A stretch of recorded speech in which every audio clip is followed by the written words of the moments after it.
ওয়ার্ডের দ্বিতীয় পর্বের ক্লাস শুরু হতে যাচ্ছে। আমাদের ক্লাসে আজ যা থাকছে,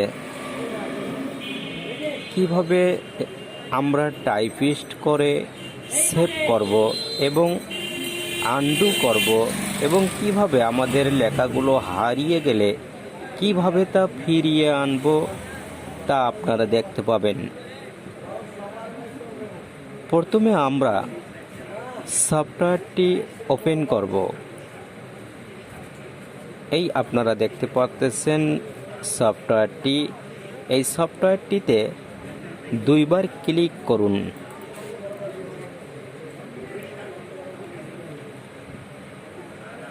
দুইবার ক্লিক করার পর ওপেন হয়ে গেলে এরকম একটি ইন্টারফেস চলে আসবে। সফটওয়্যারটি আমাদের ওপেন হয়েছে, দেখতে পাবেন।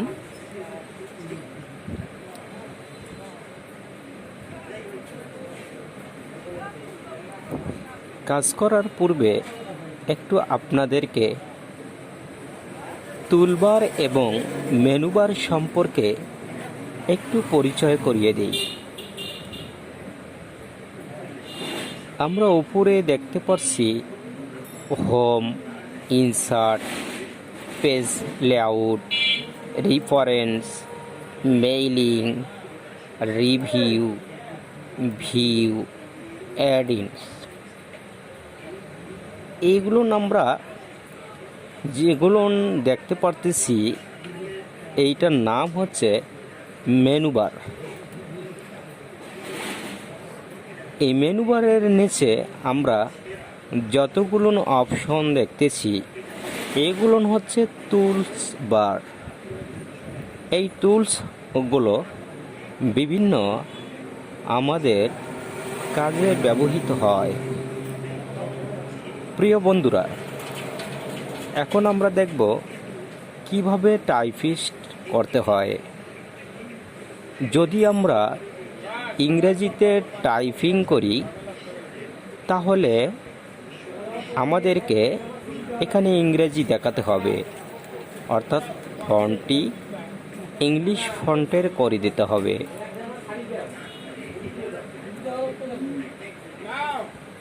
এই ঘরটা আমরা দেখতে পারতেছি, এটা হচ্ছে ফন্ট। এখানে এক একটা ফন্টের লেখা এক এক রকম হয়ে থাকে। এই ফন্টগুলো আমরা পরিবর্তন করলে লেখাগুলোরও পরিবর্তন হয়ে যাবে। তো আমরা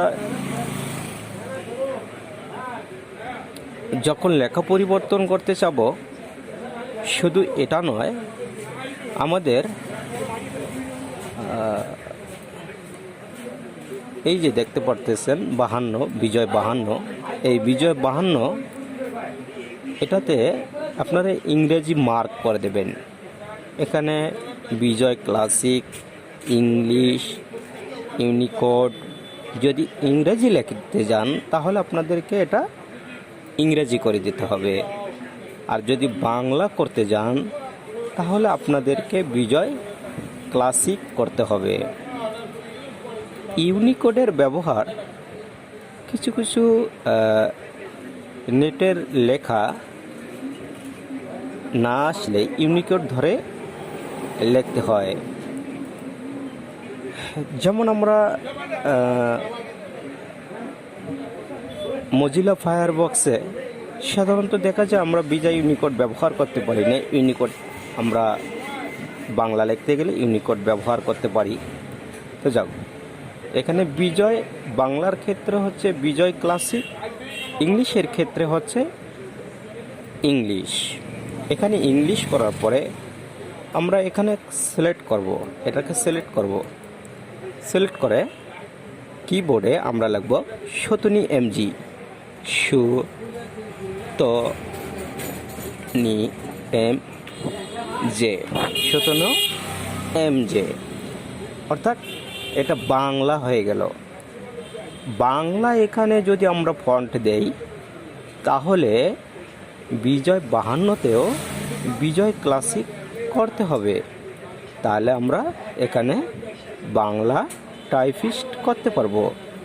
বন্ধুরা, টাইপিস্টের যদি আমরা সাইজ কমাতে বা বাড়াতে চাই, তাহলে এই যে দেখতে পারতেছেন, এটা হচ্ছে ফন্ট সাইজ। আপনারা ইচ্ছা মতন এখানে কমাতে পারবেন, ইচ্ছা মতো বাড়াতে পারবেন। ধরেন যে 24 দিলাম। আমি যদি বাংলা টাইপিস্ট করি তাহলে দেখেন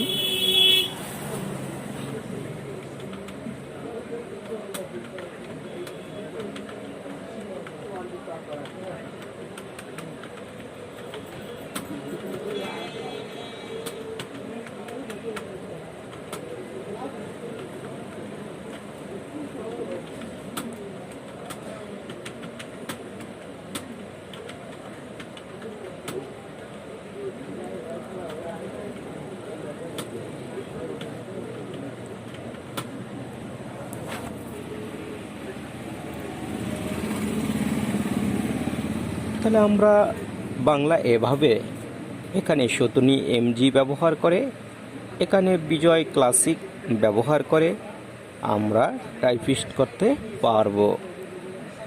এখন আমরা লেখার যদি কমাতে চাই বা বাড়াতে চাই, ফন্ট সাইজ যদি বাড়াতে চাই কিংবা কমাতে চাই, তাহলে লেখাটাকে আমাদেরকে সিলেক্ট করতে হবে।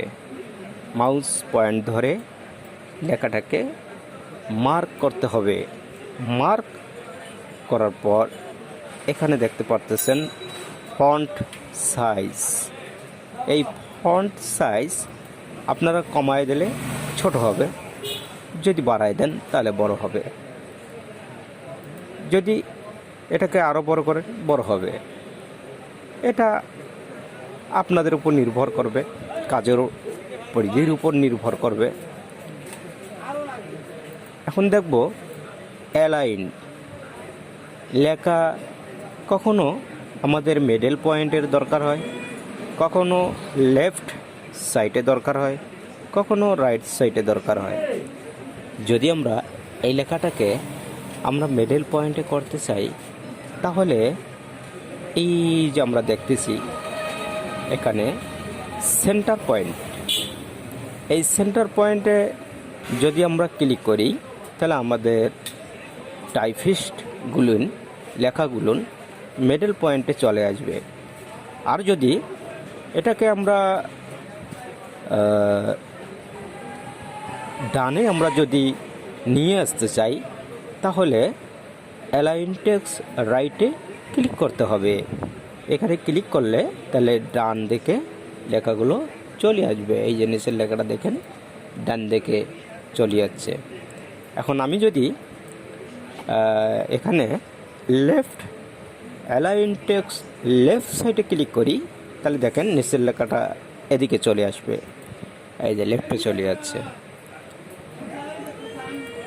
এখন এখানে বেশি যদি কিছু লিখি, তাহলে দেখেন লেখাটাকে সমান করার জন্য এই যে লেখাটা যে এখানে আমি কম বেশি দেখছি, এই লেখাটা উপর থেকে সমান হবে। সেক্ষেত্রে এখানে আমরা একটা কন্ট্রোল শিফট সংক্ষেপে ফেলে যদি কিবোর্ডে আমরা ব্যবহার করে দেই, তাহলে দেখেন এই যে ক্লিক করলে এই লেখাটা সমান হবে, এভাবে সমান হবে।